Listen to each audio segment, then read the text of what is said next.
It is Ryan here, and I have a question for you. What do you do when you win? Like, are you a fist pumper, a woohooer, a hand clapper, a high fiver? I kind of like the high five, but if you want to hone in on those winning moves, check out Chumba Casino. At ChumbaCasino.com, choose from hundreds of social casino-style games for your chance to redeem serious cash prizes. There are new game releases weekly, plus free daily bonuses. So don't wait. Start having the most fun ever at ChumbaCasino.com. No purchase necessary. VGW Group. Void where prohibited by law. See terms and conditions. 18+. It is Ryan here, and I have a question for you. What do you do when you win? Like, are you a fist pumper, a woohooer, a hand clapper, a high fiver? I kind of like the high five, but if you want to hone in on those winning moves, check out Chumba Casino. At ChumbaCasino.com, choose from hundreds of social casino-style games for your chance to redeem serious cash prizes. There are new game releases weekly, plus free daily bonuses. So don't wait. Start having the most fun ever at ChumbaCasino.com. No purchase necessary. VGW Group. Void where prohibited by law. See terms and conditions. 18+. Welcome to the Having It All podcast, the show about what it takes to live an abundant, loving life. My name is Matthew Bivens, and each week I'm helping you get out of your head so that you can truly have it all. Let's do it.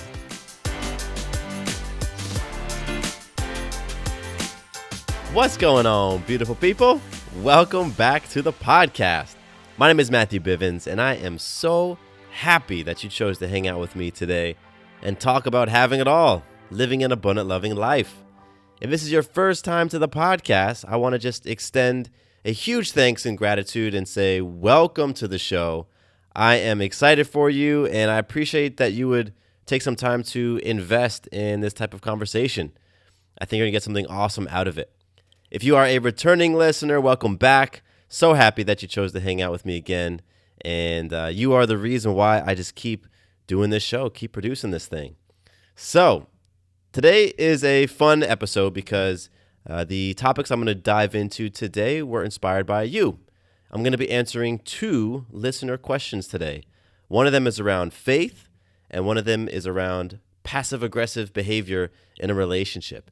And I really believe you're going to get a lot out of these episodes because I think everybody has experienced these things that I'm going to dig into. So you're really going to dig this one. Okay, let's kick things off with talking about some magic. I'm a big fan of pausing and reflecting on those moments in life when we inspire ourselves, others, and life itself in an empowering way. And we call those magical moments here in the podcast. So I'm going to share a piece of magic from my recent life, and then I invite you to pause the episode and think about magic from your life. So my magic took place last week, and it is simply some very connected, beautiful lovemaking with my wife, Sarah.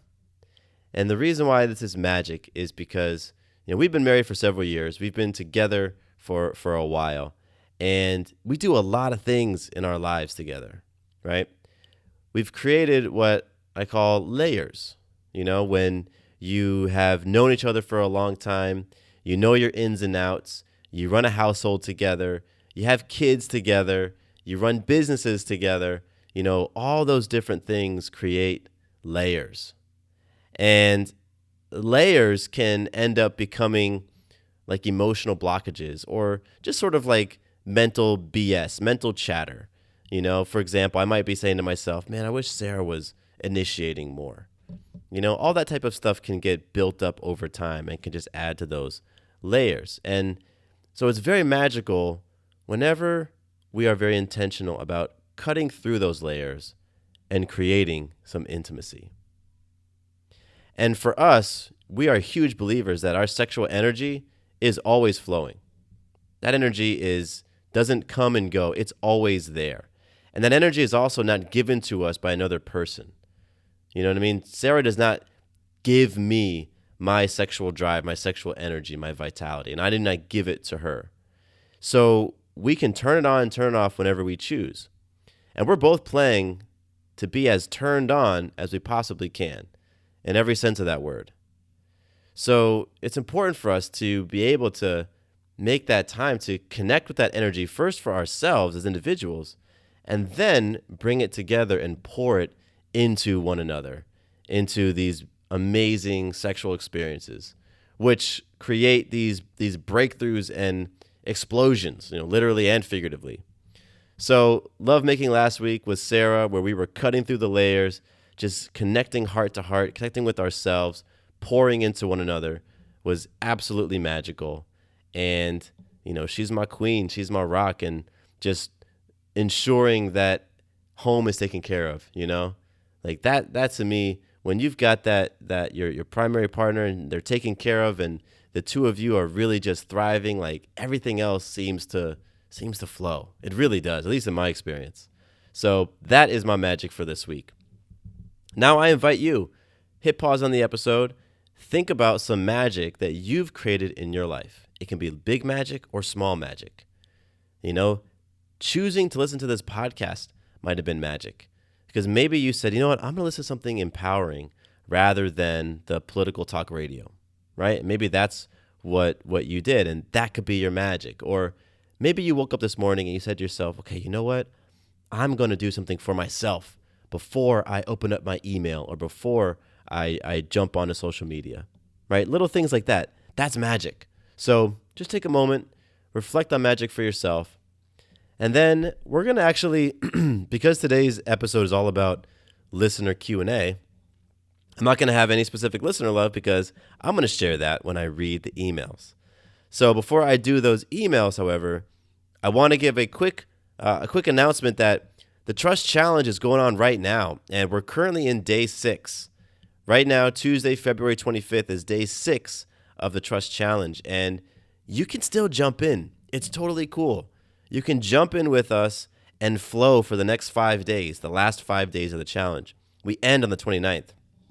And there is still so much to gain from keeping your word to yourself and making consistent, intentional deposits for 5 straight days. There's still so much to gain from doing that. So if you haven't joined us yet and you want to, go to MatthewBivens.com/trust, TRUST, and that's where you can sign up and participate for the last few days of the challenge, whether it's these next 5 days, 3 days, 1 day, whatever it is. Just being intentional about pouring into yourself, like that's what the Trust Challenge is all about. And when you do that, you'll watch as your confidence just goes up and through the roof. So I look forward to seeing you all in the Trust Challenge if you choose to hang out with us there. Okay, so I got two listener emails today. And, I love receiving your questions and your emails. And I really, really encourage you to reach out. It's not every day that you have access to a balanced lifestyle coach and transformation specialist. When I sit down with the client, like that's an investment, they invest money to have that time with me. And so you have the opportunity to simply reach out and get your questions answered, right? And gain some perspective. And I'm not charging anything for that. So take advantage of it. Reach out to me with your questions, with the topics that you want. And again, just take advantage of having access to me as a resource because I really want to be able to serve and give back to you. So if you want to reach out, you can do so. Matthew@MatthewBivens.com, as well as Matthew_Bivens on Instagram. And I'm going to start using my Matthew@MatthewBivens.com email address. So moving forward, you're going to hear me talk about that email address rather than my Gmail. Just a little bit more professional, a little more official.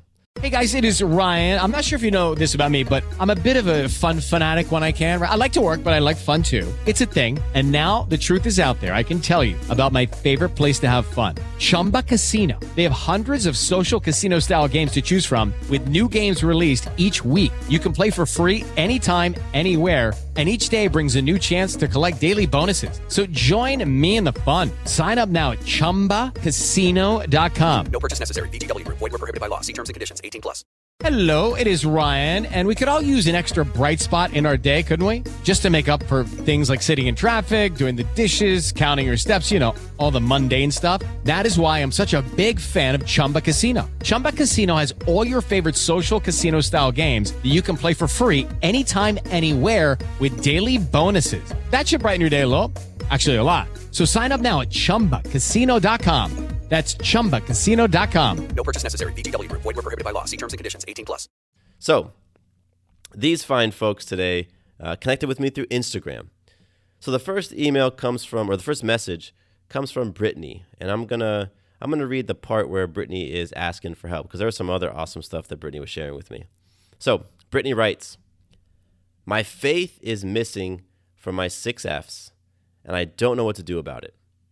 I've never been religious, and I don't know how to go about finding my faith of anything. Please help." So Brittany, first off, thank you so much. I appreciate the vulnerability and the realness and just asking for that help and putting it out there. So thank you. Now, when Brittany referenced the 6Fs, she says, my faith is missing from my 6Fs. She's talking about the 6 frameworks, and that's something that I share here on the podcast. And the 6 frameworks are faith, family, friends, fitness, finance, and fun. And the way you can use those frameworks is just think about those as the key areas of your life. Faith, family, friends, fitness, finance, and fun. And you want to assess, how are you showing up in each of those areas? And are you having the experience that you want in each of those areas? So the way that I like to look at it is, are you experiencing abundance and love in each of the 6Fs? So Brittany is sharing that faith, that first F, is missing. And she doesn't know what to do. She doesn't know how to connect with faith and go about, finding it in her life. So first thing I will say to you, Brittany, and to everybody who is resonating with Brittany's question and challenge is that faith and religion are different. They are 2 different things, but they are commonly collapsed together. So I'm going to share the Google definition of faith, and then I'm going to share my own definition because it's slightly different. So if you go look up look up faith online, you're going to see that faith is complete trust or confidence in someone or something. That definition of faith has nothing to do with religion, right? Faith is just that trust and confidence in someone or something. So my definition of faith, the one you've heard me talk about on this podcast, is faith is trust and surrender. Trust plus surrender equals faith. Again, has nothing to do with religion. Now, what religion is a set of beliefs. It's a set of doctrines, of moral codes, of traditions. And there are a group of people who decide to use those beliefs, doctrines, moral codes, and traditions in their life. And religion is a way that some people choose to practice their faith, right? And so there is a bit of overlap, or there can be overlap, but they are not the same thing. Faith and religion are not the same thing. But it's so common. I mean, when the word faith comes up, if you Google search it, you're going to see a lot of religious sources come up in your Google results, and I get that. But real faith, or the faith that I'm talking about, is trusting and surrendering. It's faith and belief in something bigger than yourself, something else, something other that's out there. All right? And it doesn't have to be a deity. It doesn't have to be God with a capital G. It could be whatever it is for you. A lot of people connect these days with source, capital S, or the universe, right? Or God, or principle, or science, or whatever it is. Faith is just that belief in that bigger thing and trusting and surrendering. So, Brittany, I actually challenge you. I believe that you probably do trust and surrender, right? Trust and believe in something outside of yourself, something greater than yourself. So I invite you to explore, what is that? What is that? And have you thought of faith outside of the context of religion before? Because if you haven't, right, and you haven't, you don't have a strong religious background, then yeah, you may not feel like you have faith. But I bet you do. I bet there is something that you believe in. Something where you believe it even though you can't see it. That's one of the hallmarks of faith. That's why we call it a leap of faith. You've heard that phrase, leap of faith. A lot of times a leap of faith is stepping into something that's unknown. You don't know that it's there. It's like, I always use the analogy of Indiana Jones, right? Last Crusade. He's on the edge of that cliff, and his dad is whispering in his mind, his memory. He's like, it's a leap of faith. and Indy steps over the cliff. He can't see anything. There's nothing in front of him. It's just a void down to certain death. He's like, leap of faith. And so he just steps off the cliff. And as he goes and his weight carries him forward and he goes over the cliff, his foot lands on a path, on a bridge that he couldn't see before. That's faith. Trusting in the things that you cannot see. Trusting that whatever your source is, whatever that greater thing is, that it's got your back. Right? Just trusting things and surrendering to those things you can't control. So I definitely believe, Brittany, that you have faith. You maybe just haven't looked at it in from that angle. And so there's a couple of ways I'm going to share with you that might help you to actually connect with your faith. And I did an episode a while ago called Using Faith, Trust, and Surrender to Expand Your Life. And I share these methods to connecting with faith in that episode. So you might want to go check out that episode as well. Again, it's called Using Faith, Trust, and Surrender to Expand Your Life. So the first way that you can connect with faith is to find your quote-unquote thin places. Thin, thin places. That phrase comes from this book called Emotional Equations. And what a thin place is a place where the gap between yourself and whatever source is for you, that gap is just very small, right? The wall between you and source is very, very, very small, very thin.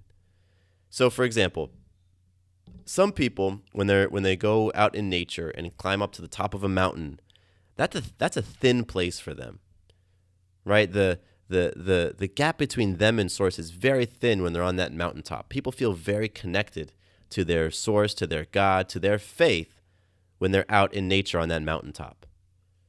Some people experience a thin place when they're reading about the cosmos, right? When they're learning about the universe, when they're learning about different things that are out there that are bigger than themselves, they experience that thin place.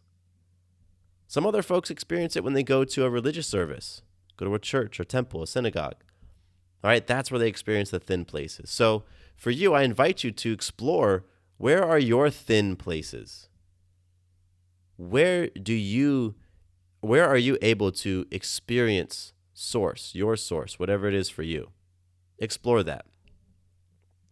Another way to connect with your faith is to be inspired by other people who are living in their faith, right? Because when you see another person who is walking in faith, that can create possibility for yourself. That can create space for you to see yourself, in your own walk of faith.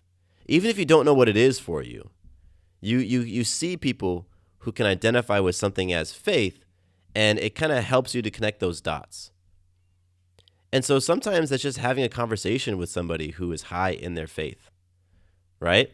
So for example, anytime you get into an extensive conversation with me, you're going to hear faith coming up in one way or another. There's a lot of trust and surrender going on in my daily life, day to day. And hearing about that can actually help you connect with trust and surrender in your own life. So I share those things on my podcast, but I really get into it in the conversations I have with people one-on-one, just in my daily life and in my classes and groups and in the community that I walk in. Like, there's a lot of those conversations happening. But I'll share an example with you real quick. Last year, I experienced a huge crisis in faith around my business. I was wanting so badly for certain things to happen, and I wanted them to happen now. I had this conversation in my mind that I deserved it because I've been working so hard. This is what is supposed to happen. I'm supposed to do A and get B, cause and effect. So why isn't it happening? And I was getting frustrated in all that stuff, right? And so I was experiencing a lot of impatience, a lot of scarcity, a lot of self-doubt, all these different things. And what was happening is all those emotions, those feelings, that was just simply energy. And I was putting that energy out into the world, and I was getting back, something that was similar in the things I was seeing. So what I did was I really dug into my faith. I got back into reminding myself that this is about trust and surrender. That the things I'm seeing right now are not indicative of what's coming down the pipeline. Reminding myself that when I plant a seed in the ground, it takes a minute for that to sprout. And even though I don't see the plant start to sprout and break through the ground, there's roots that are growing down. Before it goes up, it has to go down. And I kept reminding myself about that. I got back into focusing on my one thing. I was consciously shifting my attitude. I was putting energy into the areas where I really felt flow rather than, feeling scarce about money and all that stuff. And I was just trusting that by doing those things and letting go of all the fear, that all the things that I wanted would begin appearing in my life. And they absolutely did. They absolutely did. One big example is that a couple months ago, Sarah and I were gifted a car, and a nice car at that. We were gifted a car for free, right? And that happened after surrendering, after letting go, after trusting. So when you get around folks who are being active in their faith, Brittany, it can help you to connect with your own sense of faith. So a couple other ways to connect with faith. People do it in a lot of ways. They go to church, they go to nature. They might also go to like a concert, right? When you're at a concert and you have hundreds or thousands of people who are all on that same vibration, everybody moving, undulating, singing, putting their hands up to the same song, everybody together, that can be a very powerful spiritual experience. I know I've had some powerful experiences when at music concerts. There's something there. So that's a space where it might be a thin place for you to connect with faith. Another one, and this one's kind of out there, but follow me on it. When you're around young children, or when you watch a child being born, when you're around kids, young kids, they are so close in their connection with Source. They haven't been inundated with the fears and the judgments and the scarcities that happen as you get older. And all those fears, judgments, scarcities pull you further away from your feeling of being connected with Source. We're always connected to that Source, but you don't always feel it. You don't always recognize it. And so young kids, man, their pipeline is wide open. Their connection is strong. And so sometimes being around young kids, babies, newborns, or even witnessing a mother birthing a child, that can really connect you with faith, because there's a lot of trust and surrender that goes on in the birth process. And there's a lot of trust and surrender that happens in young kids. You've heard the phrase childlike faith, right? And it's because that's what kids are, like by nature. They come out that way. They're wide-eyed. They trust.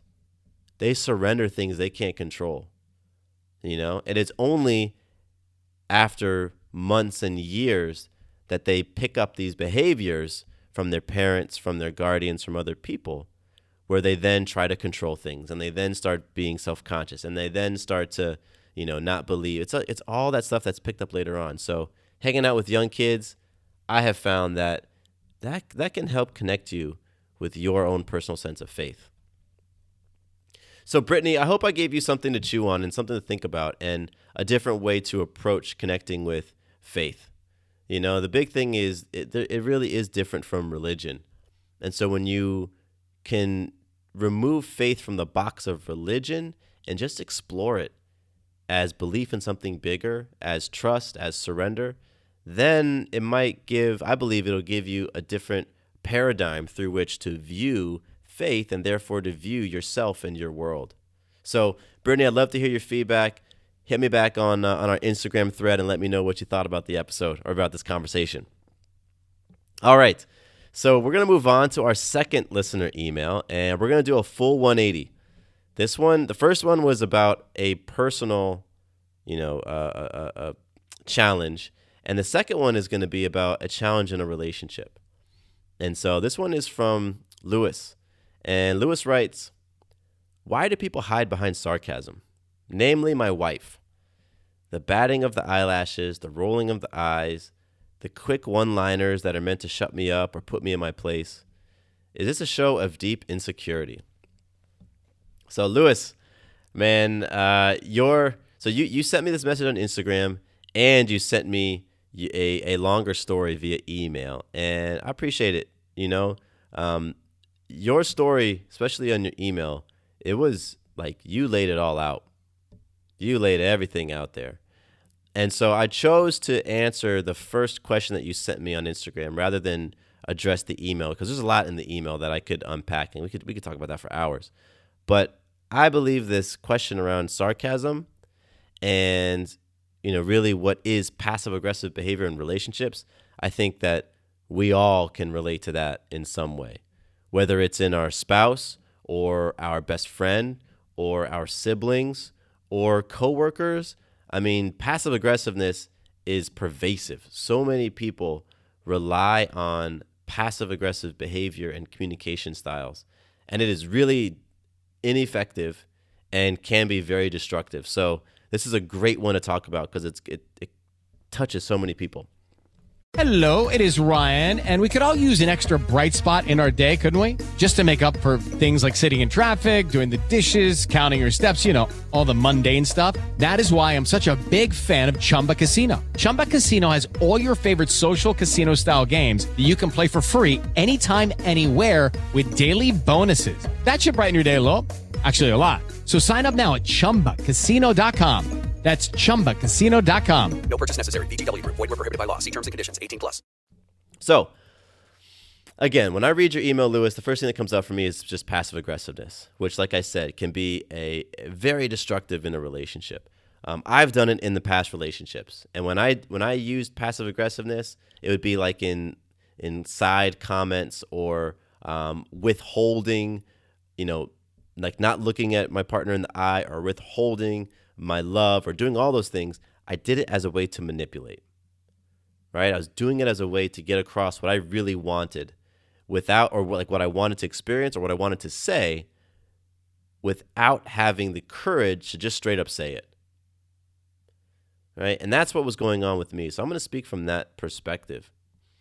That passive aggressive behavior, the eyelashes, the sarcasm, all that stuff, it's really a way of not dealing with conflict in a direct manner, right? So when you experience passive aggressive behavior, know that there's something else going on underneath the surface. What you're seeing is just the BS. There's stuff going on underneath the surface. And so for you, when you react to the passive aggressive behavior and you just focus all your energy and your retorts to the passive aggressiveness, guess what? You are not addressing the underlying issue. You're not. And you're probably just going to be repeating the same fight again and again and again sometime later in the future. And I hypothesize that's probably what's going on, right? The passive aggressive pops up. You just talk about the passive aggressive behavior, say that's disrespectful, I don't appreciate that, yada, yada. And then the thing that's actually going underneath the surface doesn't get addressed. And the conflict that brought you two together to have this conversation in the first place doesn't get addressed. And so the behavior repeats itself in the future, and that can go on for months and years. So my advice to you is that, the side comments and the eye batting and the this and that is probably happening when tensions are high, when emotions are high, and when they're high, you're trying to have an important conversation. So my advice is just don't get into those conversations when emotions are high like that. Don't do it. Right now, y'all aren't in that space to be able to have a constructive conversation, even with emotions, when emotions are high. You can get there. You can absolutely have a conversation that can lead to a breakthrough, even in high emotions. But right now, it doesn't sound like you guys are there. So do whatever you need to do to cool off, right? To stay in your center, to stay in your power. And do what you need to be able to give her space to cool off as well. And when y'all are both cooler and in like in your center, you've reconnected to your power, then come back together and try to have that conversation again. And if it's just not working, if you guys are just having a hard time actually talking about whatever the conflict is because the emotions get high, tensions get high, then you know what? Write it down instead. Just write it down. You take your journal, go do your thing. She takes her paper and goes and does her thing, right? That can really help you, first of all, get your emotions in check, but it can also help you to communicate clearly and to say the thing that you really want to say that isn't coming out in the conversation because you're being triggered by the passive aggressiveness. So sit down and just write it out. I also recommend to you, my additional advice would be to focus on the things you can control. You know, you have no control over her. You cannot control at all how she's showing up. So don't even try. Don't try to control that. Instead, look at yourself. What are you doing to contribute to that situation in a disempowering way? What are you doing to break down the trust? What are you doing to create this environment where, conflict arises and toxic communication is allowed to flourish? What are you doing to create that? How are you pushing her buttons, which then she's reacting at? Perhaps you're being passive aggressive in your own way. So look at yourself, reflect on yourself, and focus on the things that you can control. You can control your own behavior. You can control your own thoughts. You can control those emotions that you have, right? Through your thoughts. Your thoughts are the way that you are able to influence your emotions. So focus on those things. Instead of all the things that she's doing and she's not doing, bring it inward. Because right now, she's a mirror. She's reflecting you. You guys are reflecting one another. That's what's going on. So bring it inward. Focus on yourself in terms of, what can I control? How am I showing up? Am I being the man that I want to be in these types of conversations? Am I being the man that I want to be in this relationship? Take it even to a bigger level. You're going to be able to get back your power when you do that, because anytime you guys are both engaging in the passive aggressive behavior and you're just throwing personal jabs at each other, you're giving away your power, because she has the power in that case. She's able to control how you feel through her behavior. So you got to pull that power back, and you do that by focusing on, the things that you have full control over. And, all the stuff that's going on, the comments, the back comments, the passive aggressiveness, the eyelashes, all that, all of that is under the umbrella of disrespect. Like, no matter how you want to cut it. And any time that there's disrespect going on again and again and again like that, those are big withdrawals. Big withdrawals from each other, from each other's personal trust account, right? Being able to trust each other. And creating a resolution when there's conflict, it involves a certain level of openness, a certain level of honesty, a certain level of vulnerability, a certain level of trust. And so anytime you guys are going down that behavior that just doesn't feel good, right? Like, that's that stuff that's making those big withdrawals. And so you have a conflict. Conflict requires trust to be high. Passive aggressive behavior and reacting to it is withdrawals from the trust. So then the trust is super low. So then you're not going to be able to, or it's going to be harder for you to resolve the conflict. So you got to make sure that you aren't making withdrawals. You got to make sure that you're making deposits instead. Deposits into each other's trust account. That's built up over time. That happens way before the conflict arises. That happens in, when you first wake up in the morning, when you pass each other in the hallway, the way that you speak to one another, when things aren't at a heightened state. That's your opportunity to make those little deposits in her and in yourself. So that when conflict does arise, there's something in the tank. There's something in that trust account. So that you might have a shot at cutting through the BS and getting to the heart of the matter, what's really going on. Because there's not a lot of that happening, just from what I'm assessing. Not a lot of you all really digging in on the real stuff. It's a lot of that, like, getting caught up in the emotional outbursts and the passive aggressive behavior. And I get it. Like, that's what, in my previous relationships, we would get hung up on that too, because that's we would just stay on the surface and just argue about that stuff. So, go inward, figure out where your opportunities are. Maybe you have some opportunity for healing. Maybe you have some opportunity for growing, right? Work on yourself, focus on your things so that when something does happen, you are more in your power and you can show up and respond rather than react. Sounds like there's a lot of reacting going on. You want to be able to respond rather than react. And the last thing I'll say is, recognize that at some point y'all might want to consider getting a third party involved. A counselor, a therapist, a couples therapist, something like that, who can help to facilitate a more powerful conversation. And that's what they're there to do, just to create the space, hold each other accountable to being respectful, to being loving, to being fair, all of those things. That's what those professionals are there for.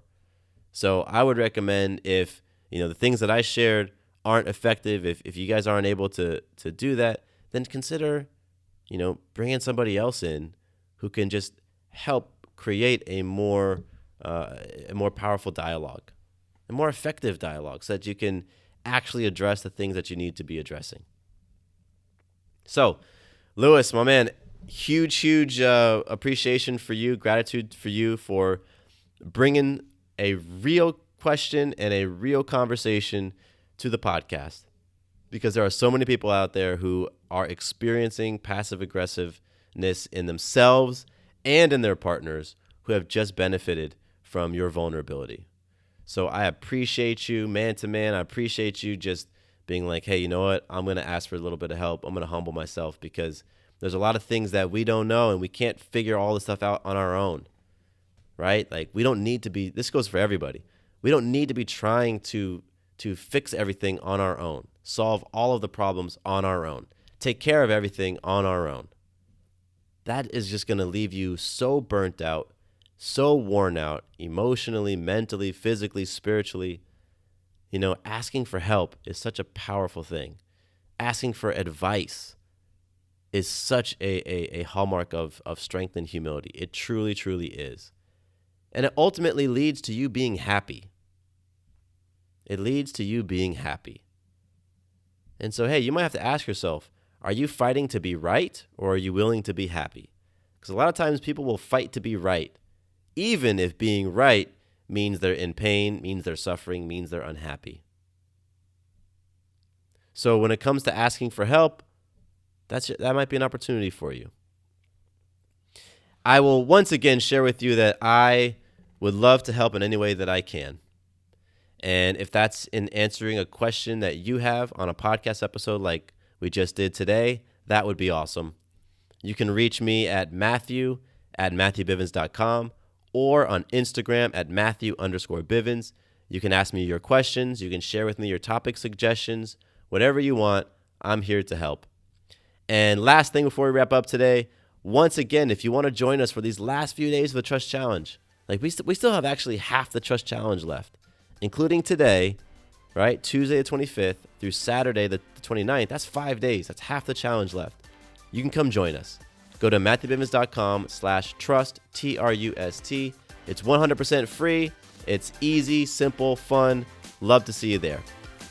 Okay, that's it for me today, everybody. Keep being awesome. Have a magical, magical rest of your day. My name is Matthew Bivens, and here is to you having it all. Quick note about the Having It All podcast. I am not a doctor nor a licensed therapist. I'm a guy with a story and a passion for conscious conversation. My thoughts, opinions, and beliefs are my own. So please consult with your doctor or healthcare provider regarding any questions or issues you have related to your personal physical or mental health. Breast milk science. It's a thing, and it's our thing. We're ByHeart. We're an infant formula company on a mission to get a lot closer to the most super food on the planet, breast milk. Our patented protein blend has more of the important and most abundant proteins found in breast milk. We're the first and only U.S.-made formula to use organic, grass-fed whole milk, not skim. We make our formula in our own factories in Iowa, Oregon, and Pennsylvania, using a small batch manufacturing process that works to preserve the integrity of our ingredients. We ran the largest clinical trial by a new infant formula company in 25 years and clinically proved benefits like easier digestion, less gas, and softer poops versus a leading infant formula. We were the first infant formula company to earn the Clean Label Project Purity Award. And while we've put a lot into ByHeart, there's a long list of things you won't see on our ingredient list, like no corn syrup, no maltodextrin, no GMO ingredients, no soy, no palm oil. ByHeart, a better formula for formula. Learn more at byheart.com.